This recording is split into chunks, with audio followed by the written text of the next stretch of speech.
Yo! Welcome back sa number 1 male podcast sa buong Southeast Asia at soon sa buong mundo. Sobrang lapit na, as in sobra. Malapit na. Anti-support. Social Club. Let's get it. Soy siya daw. General ng Soy Army. No? Ang puso ko nasa mga magsasaka pa rin. Okay? Agrikultura. Joshon Saka Point. flood control. Flood control. Joshon Point pare. Sa lahat ng social media. Kung gusto niyo mag-amoy bad boy na may class, meron tayong perfume na available sa mga shops natin. Go ahead, check it out. Ang ganda nung tagline kung gusto niyo mag-amoy ganito. No? Ano? Go, anong mo? Pangalan mo daw. Ato Classes, legendary Ato Classes. Sa kanya kung gusto niyo mag-amoy bad boy. Kasi mabango talaga yung mga pabango niya eh. Sa akin. Legit. Matagal pa ng 3 araw, pre. Minsan nga, kunyari, nakabaliktad yung damit ko. Minsan, malinis pa ba ito? Parang ganun. Legit, pre. Naiiwan eh. Oo, bango pa ito. Parang malinis pa ito. Bili kayo sa mga yellow basket nila. Wag direkta kay Josh. Taan muna kayo sa yellow basket. Yan, kaya to, tsaka isa daw. Ano yung tagline niya? Kung gusto niya mag-amoy ganito. Sa akin siguro, nag-isip sa ano mismo. Sa akin... Gusto ko ngayon, nakita mo na ako. Nainis ka na sa akin. Hindi, yung tagline niya sa business eh. Ganda nun. Putangin. Kung gusto niya mag-amoy ganito, sige yung ano. Sa akin, pangit lives matter. T-shirt mo, bro. Pangit lives matter. Kung gusto niyong mukhang may bitaw, kahit pangit ka, yun. Ito laging hinahanap to sa akin, yung sombrero ko. Wala one of one kasi to. Pero may stock pa niyan. Wala, one of one to, pre. Talaga? Pinagawa ko to pang sa akin lang. Pero meron ka pang binibenta na may... Madami. Ayun, tignan niyo yung TikTok shop, The Pangit Lives Matter shop, andyan lahat. Hoodie, mga t-shirt, tapos yung bossing cup, yung merch ni Malupito, nandyan din. Collab namin yun. Yeah. May nagko-comment to, ina mo, ninakaw mo yung ideya, gago ka. Hindi, collab yun, tanga. Collab, bossing cup, nandun, may 6 na variations. Yeah. Galit na galit sila sa ganyan, no? Yung parang ninakaw mo yung design, ninakaw mo yung idea. Hindi nila alam yung ini-innovate mo yung yung isang bagay. Lahat naman ng music, may reference. Damit, may reference. Yep. Galing yan sa previous pa na tao na in-improve mo ngayon. Yeah. Ito mga Pilipino kapwa Pilipino ang inihila pagdating sa mga design. Ang yabang nga natin sa ganyan, yung ganyan, wala naman tayong originality rin. Lahat naman din natin galing sa western country. Pero tayo ang original nito, pre. Podcast na wireless, man. Oh. Kauna-unahan tayo ang gumawa nito. Comment down below kung sino. Wireless? Wala pa akong nakikita. Ganto? Puta podcast, pre. Kauna-unahan to, podcast na ganito yung mic. Tsaka handy yung mic. Wireless na may solid na quality. Woo. Tayo ang original nito. Yung mga nag-podcast ngayon dyan na biglang wireless na yung hawak. Kami ang reference niyan. Dito na. Real talk. Isabi modtax natin yan. Real talk nung una, medyo pa ako dun. Podcast, tapos hawak-hawak namin. Hindi kaya mga kaming ulul nun. Pero hindi. Kailangan natin maging kakaiba. Ang daming nag-iisip na mga tao na nagde-declare tayo na tayo ba siya ng high value male, tayo ba siya ng alpha male. Wala naman tayong dinedeclare na gano'n. Wala. Kayo na bahala mag-interpret. Itong mga sinasabi namin is what we did, experience namin. At kung sa tingin ninyo, yun kami, problema nyo na yun. Diba? Sa gantong, clear natin para comment down below, clip, screenshot na sinabi naming high value tayo. Ako, ang intindi ko dito sa ginagawa namin, actually, natututo nga ako ng natututo sa inyo. Ito, married man sa gantong edad. Ito, sa ganyang edad, ganyan yung ginagawa niya. Kumbaga, may 3 flavor eh. Ito ang ginagawa namin. Si Ato, genius sa marketing strategy, social media. Personal mastery. Di ba? Personal mastery, continuous journey. Yeah. Tuloy-tuloy na progress para maging patungo dun sa best version. Yeah. Kasi pwede naman nating solohin eh. Kumbaga may mga ginawa na tayo na itong 4 na taon na nagdaan na mula nung pandemic na nagwo-work. Yeah. Yeah, man. So nagsishare lang tayo. Yeah. Correct. Hindi, tangina high value, pre. Ako, pre, para sa akin magdadrop lang ako ng putang inang high value. Para sa akin lalaking high value, putang ina Ramon Ang, pre. Yun talaga, bro. Yun yung mga legit ngayon high value. ako, puta, i-declare ko sarili ko has high value. Puta, asa. Chabit, pwede rin. Chabit, Ramon Ang, yun, high value yun. Tangina yun. Yung kasi, brad, ewan ko sa mga to. Pero kasi, hindi naman, kung tatanungin nyo kami, gusto nyo ba maging high value? Oo naman. Talaga? Diba? Sino bang ayaw? Kaya nga we're trying our best na matuto sa bawat isa, to connect, kaya kami nagso-social media para kung sakali man na may makilala kaming like-minded people na mas malupit sa amin, pwede naming makilala, makausap.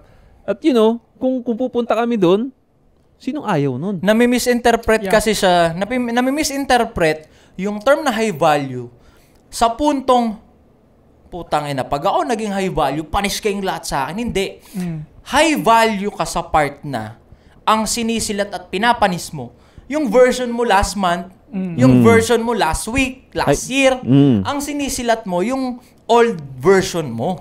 Kasi yung agree. Salitang high value, para sa akin, subjective yan eh. Hindi siya yung, ito na yun, base yan. Hindi. Maraming definition, maraming ibig sabihin. Bawat tao may kanya-kanya ring definition yan.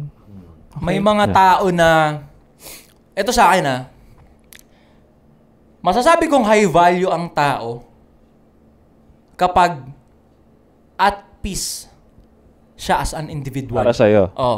Yun at yung peace. Interpretation mo na. Ngayon, ako bilang individual, darating ako dun sa point na at peace ako sa pamamagitan ng pagkakaroon ng massive influence, tremendous na kayamanan, at impact sa society. Ayun yung gusto ko. Iba yung trip nyo, iba yung trip nyo, iba yung trip ng ibang mga lalaki. Yun sa'yo. Oo. Kaya nga sabi ko sa'yo, subjective yan. Totoo. Hindi siya yung, eto lang, dapat mayaman ka lang, hindi. Kagaya sa akin, ang point ko naman ng pagiging high value na lalaki is, hindi mo pinapabayaan yung physique mo, at the same time, okay ka financially. Yung pamilya mo, hindi mo napapabayaan, masaya lahat sila. Yeah.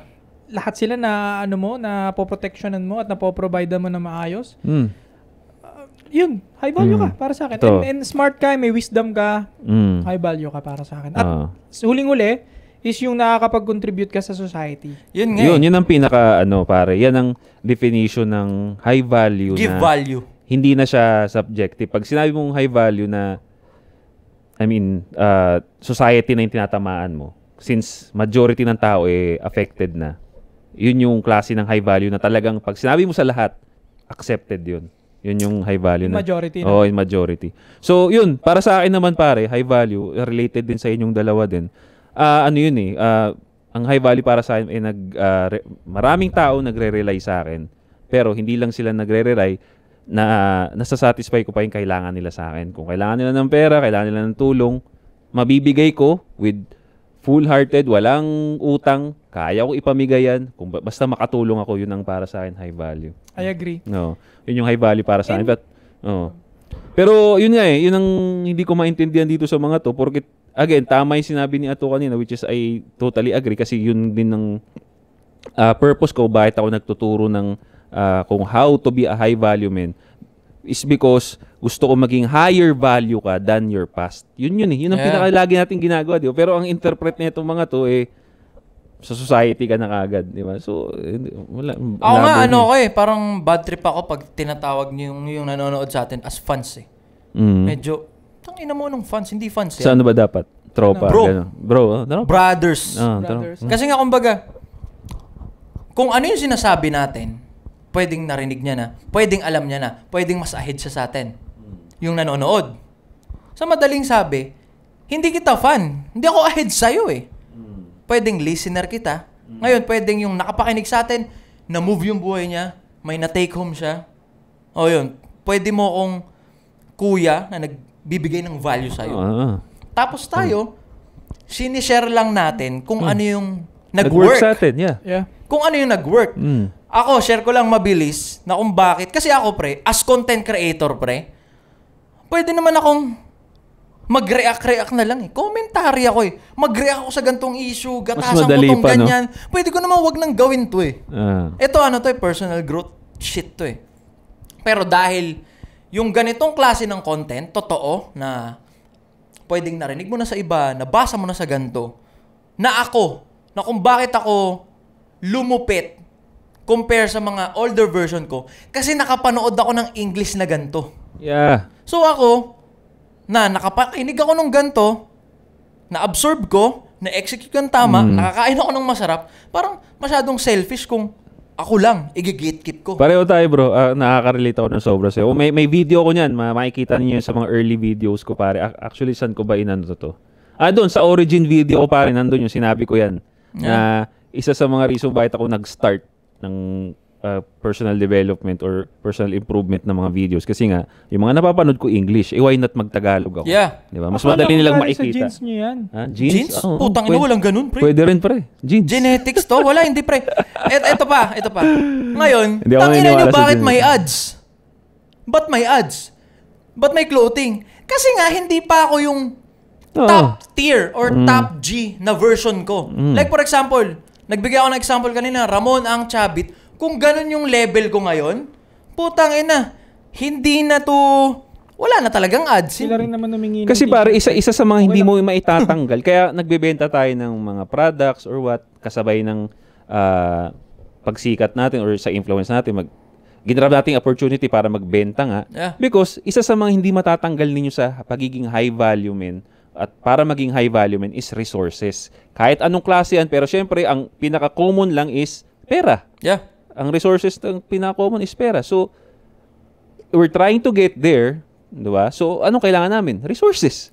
Hindi namin mapagpapatuloy yung pag-video namin. Di ba? Hindi naman libre papunta rito. Hindi naman libre pang gas. Hindi naman libre pang kain. Actually, diba? ilan ba? 4 months na ba tayo? 5. 5 months. Wala pa kaming kinukubra dito eh. Kumbaga, Umiikot yung lang sinasahod, binili namin ng mic. Binili ng ilaw. Tapos ngayon, nag-iipon kami sa sahod. Bibili kami ng body na Sony na hindi na siya limited sa 30 minutes. Kasi sabi, tangina, bitin. Kasi kahit naman kami bitin eh. Gusto namin, tangina, mapanood yun sa isang araw po. Tangina, 2 hours, 3 hours. So, ubusan ng abangan data. Sa susunod na mga buwan o linggo, mapapanood nyo na baka everyday 1 hour Putang or 2 ina, ubos hours. data, no? 4K na, no? 4K. Kumbaga, kaya ba yun, pre, ng Sony? 4K. Oo. Hindi putang- pwede, tsaka ito pa. Parang, sinusunog natin ang sinusunog sa quality, sa technicality. Kasi hindi pwedeng nagsishare tayo ng how to give value, how to earn ganto ganyan, nang tayo mismo, stagnant na yung quality natin. Kumbaga, non-stop nga yung improvement eh. Ultimo sa technical, ultimo sa quality. Ito na lang. Kung gusto ninyo ng pinaka malupit na character development sa amin tatlo, ako ang pinakatignan ninyo. Talaga? Sobrang kinukupal nila yung itsura ko dati ngayon. Oo nga. Legit, putang ina. Punta kayo sa Facebook page ko. Tignan nyo yung comment section. Nilalait nila yung old version ko. Yung katawan ko, ang pangit ng mukha ko doon, pangit ng forma ko. Wala pa akong pera noon. Iyon. Pero yung ngayon, hindi Yung nila mapakita. yung past version mo, ganun yung ino-optic ko dati nakakilala ko. Binubuli ko yun. Ino-optic ko yun, pre. Sa akin, Tinatarantado ko yun. Kunyari, kasi yung ganong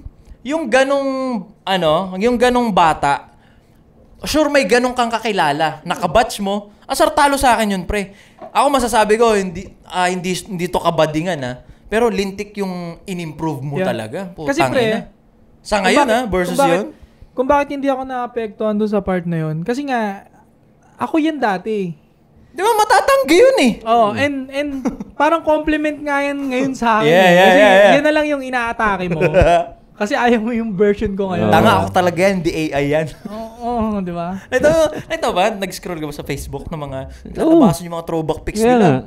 Nakita ko si nga yun, Bombap pre. King, kasi yung 10 piso dito sa, sa Pero siwang ng tangina. ipin. Tangina ngayon, naka-veneers eh. Yeah, magkano ang veneers, pre? Tangina, no? Yun lang ang kaya nilang tirahin kasi yun lang ang kaya nilang bulihin. Wala na yun, pare. Bata. Ito na nga. Kaya mga bata isip Patay na. na yun, bata Ban. lang yung bata lang yung mga ganung mga asar, pre. Kaya nga ito nga yung point dyan eh. Sabi ng mga ibang tao na nagko-comment na, ba't kami makikinig sa'yo? Ito itsura mo, ito yung ano mo. Dapat nga mas makinig ka nga lalo sa akin. Mas na-transform niya nga eh. Correct, galing ako dyan. Sad boy, na broken heart sa babae. Wala naman ako dininay. Gawa ka ng intensive na content siguro dyan. Kasi may mga resibo kayo, sure may mga throwbacks ka dito. Oo. Tangina, gawa ka ng gano'n na. Ito yung journey, ito yung ginawa mo. Hindi nga yung isang post niya eh. Wala akong dininay doon man. Sad boy ako dati. Totoo. Palpak na lalaki ako dati. Kasi nga wala namang puta, genetics mo, ganyan ka agad. Namana mo, walang ganun, gago. Shoutout to Rolo Tomasi. Yung libro ni Rolo Tomasi, ang dami kong natutunan dyan. At isa yan sa nakapagpabago ng mindset ko, ng buhay ko. Unti-unti kong in-improve. Natuto ako mag-ipon, magtabi ng pera. Lumapit sa mga tamang tao, kumaibigan sa mga tamang tao. Yun. So, learning kasi to, pre. Yeah. Learning to. Kaya kami may ganito, nagtuturo, nagsishare ng mga past na kung paano naging ganyan. Galing nga ako dyan eh, di ba? Nagtuturuan tayo, pre. Kasi nga, walang pinanganak na ganito agad. Non-stop yung learning. Non-stop yung improve. Yan yung ang improving non-stop, pre. Buhay ng lalaki, bro. Gusto mo talaga maging malupit na lalaki. Magpe-perform ka ng magpe-perform sa mundo. Hindi pwede. Kasi bro, yun nga, lagi nating pinupush sa kanila eh. Wag ka, ikaw lalaki ka, wag kang mako-comfort.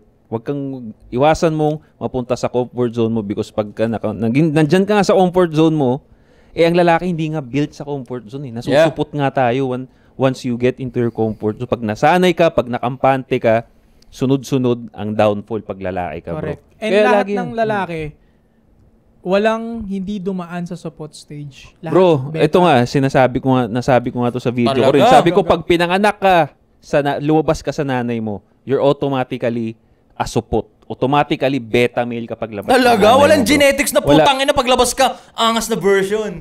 Wala. Dadaan ka sa... Paglabas mo ng nanay mo, naka-mewing ka. Tangina genetics. Dadaan ka sa matinding broken heart, no? Kagaya ng dinaanan ko sa babae, sa friendship, yung mga minahal ko na kaibigan ko dati, yung last episode, binanggit ko sila, di ba? Ayun, tingin ko nga may singit ko lang mas masakit pa sa broken heart yung kaysa sa babae, yung friendship na tinuring mong kapatid, tinuring mong halos kadugo. Kaya ko nga sumalo ng bala sa kanila dati. Boss! Real talk to, tol. Ganun na yung level ng tingin ko sa kanila, pre. Nung panahon ng Supremacy Days. Shoutout sa inyo sa mga dati kong kagrupo. Kayang sumulo ng bala para doon. Men, alam nila yan, pre. Alam nila yan, pre. Tas tayong tatlo, gusto mo naman tayong barilin. Tangina ka sa public kung ano siya sabi Ayaw mo. ko na magmahal ng kaibigan, Gago ka. Joke lang. Nabago na siya, pre. Tangina kaya pala ganun siya ka-provocative sa public pag lumalabas kami dito. Lintik siya lintik siya mag-trip kasi sasalo pala siya ng bala. Hindi, tinetesting ko lang kayo. Putang ina kami, ilag kami. Hindi kami sasalo. Nak ng puta naman. So going back, yun yung pinakamasakit na broken heart sa buhay ko, pare. Yung magkakaibigan, yeah. Kasi nga, nabanggit ko nga last episode. Imagine mo, natutulog kami sa semento, sa Kogyo, sa Antipolo, yung bahay ko doon, yung munting bahay ko noon. Studio noon, alis papawisan ka pag nag-record ka kasi ang init eh. May sumisigaw pang taho sa labas, kakat mo na naman yung record. Alis talagang kasama nila ako lang sa lahat na yun. And then, pag may mga event, ako nasa likod nila palagi. Ayoko may masasaktan, ayoko may maargabyado. Yun nga, kaya sumalo ng bala. Kaya ko sumalo ng bala sa kanila that time. Pero, sa simpleng hiwalayan namin, hindi naging okay yung huling hiwalay namin sa company namin. Yun. Ganito yung nangyari. Sila yung mga makikita mo sa comment section na may mga dummy account. Sila yun na gusto nila akong ibagsak ng sagad. Ang kino-comment nila yung mga supot version mo, mga photos mo ng supot ka. Pero tangina, hindi talaga itatanggi. Dadaan talaga sa pagiging supot. Yung lalaki. Kaya nga anti-supot pangalawang tuli mo Walang pinanganak na hindi supot. Na maangas agad, genetics, maangas na genetics. Putang ina mo, walang ganun. At natututo rin kami kagaya ninyo patuloy. Kaya nga sinasabi namin, comment down below. Di ba laging ganun yung outro? Yeah. Ano yung naano nyo dun sa topic? Comment down below, ano yung take nyo? Kasi nga, tangina magbibigayan tayo ng value ba? Correct. And madagdag ko, kung kayo, mawawalan na kayo ng faith for me, ayos lang, walang problema. Kung madadala ka sa chismis, okay lang, walang problema. Ngayon, kung hindi ka natitinag ng chismis, hindi ka natitinag ng mga kung ano-ano, at nakapokus ka pa rin sa learnings, good for you. Give value, di ba? Para yung matitake mo, value rin. Like, for example, parang siya hindi siya sumbatan type shit. Like, for example, sinabi mo na kung mawawalan ka ng faith doon sa sinasabi niya, actually, para sa akin, ang mga mawawalan lang ng amor sa'yo, yung walang nakuwang value sa sinasabi mo. Pwede? Kasi yung mga, kunyari, sa 2 to 3 years na nagko-content ka, may nakuha silang value sa'yo. Diba? They give value rin sa'yo. Kunyari ngayon na medyo nababash ka. Diba? Sila yung mga nandyan kasi may nakuha kaming value sa'yo. Kasi give and take ang mundo, pre. Tsaka Brad, pinag-uusapan din naman natin dito na tayong masculinity nga, no?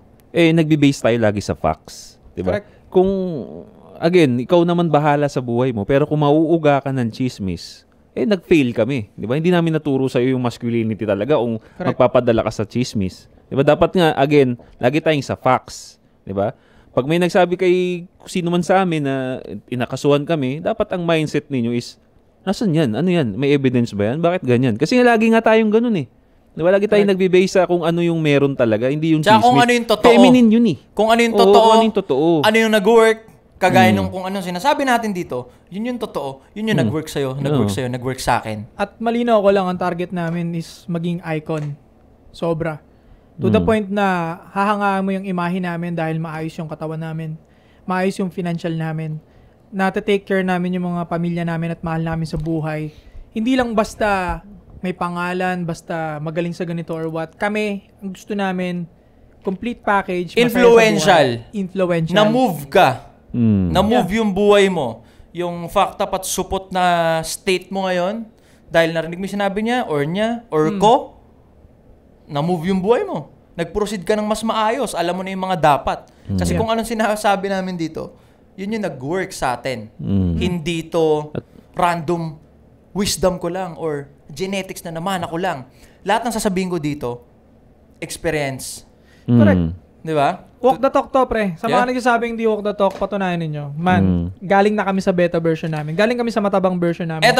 Oh, mabilis galing sa broke version namin. Bukang bibig ko, pre. Sa Pangit Lives Matter, bukang bibig ko. Huwag kayong mag-ahabol ng babae. Huwag kayong mag-ahabol ng babae. Dapat i-attract nyo. Kasi putang ina, based on experience, bilang pangit na lalaki, lahat ng pinurso ko, pre, yuck! Wala. Di ba ngayon, yung mga nakakalandian ko, before, puta. Yung mga nakakalandian ko before. Muntik na, sayang, di natin nahuli, pre. Tsaka mga naging babae ko before, sila yung nagkaroon ng interest sa akin, na-attract ko sila. Legit, pre. Nasa record, pre. Lahat ng tinry kong i-pursue nung supot pa ako, putang ina, sablay. Ultimo nung supot days na, kunyari, may babae akong close. Tang ina, plug mo nga yung number ko. I-GM mo nga yung number ko. Hanap ng ka-text. Wala akong naka-text doon na naging okay. Kasi nga, pursuing yun eh. Yeah. Diba? Pero yung mga na-attract ko, mas better, mas okay. Kasi nga, na pag sinabi kong mag-attract ka, kasi danas ko na, once you pursue, sablay. Yeah. Diba? Kasi uhaw na uhaw ka sa babae nun kasi ayaw nila nun. In my case din pare, no, sa'yo babae, diba? Sa akin financial naman. Bro, ito na-share ko na to sa dati kong video, bro. Go. Isa sa mga nagpa-motivate sa akin, pare, na dahil nga mahirap lang ako dati, no. Minimum lang ang sahod ko nun, bro, IT. Taga-ayos lang ng computer. Nag-drop, pero sneakerhead na ako, no, mahilig na ako sa sapatos. Okay. Manonood lang ako ng YouTube, pare. Paulo Tomenes. Yeah. Nag-drop si Kanye West ng Ultraboost Adidas ang uso nun, pare. Okay. Nandun ako naka-deploy ako sa isang mall. Nag-drop, sakto naka-duty ako. Pinuntahan ko, pare, yung nag-drop nandun, daming pila pero nakapasok ako, pero hindi ako bibili, titingin lang ako, okay. Bro. Nakita ko parang 8,000. Sabi ko, okay na tong nahawakan ko. Hindi ko kaya. Magkano sweldo ko? 15. Magkano yung sapatos? 8,000. Hindi siya nagbi-make sense, pare. So dumaan ako sa buhay na gano'n na parang gustong-gusto ko tong sapatos na to, Ultraboost yun, memorable sa akin yun. To the point na tinignan ko lang siya, hindi ko siya kayang bilhin. Pero nagawa ko all throughout ng journey ko sa career ko. Nagkaroon na ako ng pera ngayon. Na-record ko yan. Meron akong video niyan, pare, na nakabili na ako, sabi ko pa, tangina, 5 sapatos, 5 ganito kaya ko nang bilhin ngayon. Tsaka ngayon, pag sa sobrang dami mong pambili ngayon, pinipilit mo lang maging ano ba yan? Relatable. Relatable. Kailangan natin to. Hindi bro, yun nga eh. Kasi ito yung iba't ibang... Essential to. Ito yung iba't ibang journey namin talaga, bro. 19K sapatos, kailangan? Essential? Diba? Ang pinapoint niya kasi doon for safety purposes. Pag safety pare, kailangan mo pang itipid yun, bro. Diba? So yun nga, yung journey ni Ato sa babae, ako journey ko sa financial, nagaling akong zero, hindi ako pinanganak na mayaman, na kailangan ko pa talaga pagbutihin yung karir ko. Kaya nakabili ako ngayon, proud ako sabihin na 5 ganito kaya ko nang bilhin, 10 ganito kaya ko nang bilhin, isang baksakan. 'Di ba? Again, hindi ako pinanganak na mayaman, pare. Walang pinanganak na gano'n. Mahirap kung ako. nepo baby ka, siguro. Oo. Tangina mga nepo baby. Lunch ko, pare, yung burger, yung 2 piece lang dati. Angels. Yeah. Lunch ko nun, yung IT ako, pare, ganun ako pero... Lunch mo, Zarks? Ha? Ngayon, kaya na natin yun, di ba? Pero dati, tangina angels, bro. So, Nung nagtatrabaho diba? ka? Ha? Nung nagtatrabaho ka nun? Oo, bro. So, yun yung journey namin eh, na ngayon, dahil nakalagpas na kami doon at baka nandun ka sa buhay na yan na titingin lang ng sapatos. Tangina, tama. Dahil dito sa sasabihin namin, tangina ma-afford mo yan ng 5 pesos, bro. Pero wala kaming binebentang ano dito libre lang to. Yeah. Bahala ka na kung tatanggapin. Pwede mong wag skip yung ads. Goods yan. Mga ganun lang. Pero sinasabi na namin sa yung na-experience namin na baka sakaling may makarelate ka, may matutunan ka. Kung di ka makaka-relate, wala kang matutunan, so be it. Wala namang pilitan. Hindi to, libre. Scroll up. Yeah. So kung tatanungin mo si Ato, naging mas high value ka ba compare nung tiyatabla ka ng babae? Totoo. Yes! Oh, mas naging high value ako to the point na nung panahon na tinatabla ko ng babae, yung version ko na yun na tinatabla ng babae, sabi ko, kailangan ko matakasan to. Naging high value ako na ang bracketan, ang kalaban ko, sarili ko lang. Niya. Hindi ko i-compare sa kanila. Oh, yun. Yun yung point pagiging namin high dito. value, yung pagiging malupit na lalaki, ang katunggali mo, yung mga past na ikaw. Yun. Hindi yung, tangina, high value, pares kayong lahat sa akin. Putang ina. Kung gano'n ang tansyahan, di panis tayo kay Elon Musk, mga gano'n, no? Pag nag-comment sa'yo si Jeff Bezos, baka... Putang ina mo. High value ka daw, Tang ina mo, nakapunta ka na ba ng Mars? Hindi pa? Pero si Jeff Bezos, high value siya in terms and business. Yeah. Pero in relationship, may ibang lalaki hindi rin titingin sa kanya as high value. Kasi di ba may mga pumalpak siya mga shit. So, subjective talaga. Pero kasi wala na eh. Sabi mong low value afford naman niya. Yeah. Di ba? Barya yung nakuha ng asawa niya pagdating sa akin. So parang, di ba? So, pare, no, I hope may natutunan kayo doon. Again, wala kaming ina-announce dito ng kung ano-ano. Again, title is corny. Meron lang kami dito may bibigay sa inyo is proof lang. So, ayaw namin ng title na yan, ang corny yan. Actually, ito na lang, tignan mo na lang kami. Nag-umpisa to as ganito sharing values, giving values ng experience, baka may matutunan sila. Nagpasok lang tayo ng gano'n na politics kasi nga, as lalaki na nagpaprogress sa buhay, love and compassion, that may paki ka sa nangyayari din. So, kung napansin nyo, tangina, ba't nagko-comment na kayo sa politics? Ba't nagko-comment na kayo sa issue ng gantong artista? Kasi nga, binibigay lang namin yung gusto nyo. May mga naghahanap ng ganon. Oh. Kung yung mga naghahanap ng ganon, kunyari, tungkol sa politics, ayun yung valuable sa kanya. Bilang lalaki na ang sinasabi namin, give value. So, ito, kaya naman Ano kung matatapik ng politics yung business mo? Give value. Saka pare, yung society problems, kasama rin yan talaga. Kasama yan talaga. Kasi nandito ka sa Pilipinas. Hindi pwedeng putang ina mo, hustler sagad ka na wala kang paki sa nangyayari. Putang ina mo, may side ka na nun. Magiging irrelevant yan kung nandito tayo ngayon tapos ang pinag-uusapan natin is yung problema nung Palestine. yung malalayo. Dito ka lang, layo agad ang tinatanong. Dito naman sa Pilipinas. Nabibirduhan niya ako sa mga nagrarally ng ganun dati. May naggaganon ng flag ng ganun. Putang ina, ayusin muna natin dito sa atin. So yun, Hold mo doon sa barangay nyo, baka may shit na dyan So yun pare, no? So kung agree kayo sa mga sinabi o hindi, well, comment nyo yan sa baba. Comment down below, ihi ako saglit. Anti-Support Social Club will be right back. Ang ina, naiiyak ko. Ito na siguro yan, bro. Hindi pa yan, 28 minutes lang, sakto yan.